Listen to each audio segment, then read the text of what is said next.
लाल आकाश के नीचे लचित बरफुकान एक हाथी पर सवार हैं। उनका चेहरा साहस का मुखौटा है। हाथी आगे बढ़ता है, हर कदम से धरती हिलती है। युद्ध का एक जानवर, लाचित बरफुकन चिल्लाते हैं, असम को कोई नहीं हरा सकता। बहादुर असमिया कभी पीछे नहीं हटते। लाचित बोरफुकन मेज पर बैठे हैं। असम का नक्शा उनके सामने युद्ध के मैदान की तरह फैला हुआ है।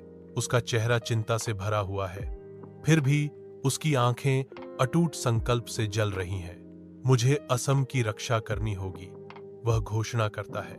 उसकी आवाज प्रचंड दृढ़ संकल्प से गूंजती है। मैं अपने खून की आखिरी बूंद तक लड़ूंगा।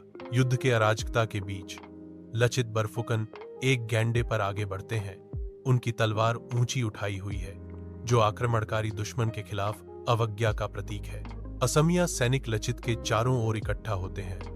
उनके चेहरे गंभीर लेकिन दृढ़ हैं, क्योंकि उनके चारों ओर युद्ध की गूंज सुनाई देती है। लचित का युद्ध घोष, जय आई असम, उनके सैनिकों के दिलों में आग लगा देता है, जिससे उनका उत्साह फिर से जागृत हो जाता है।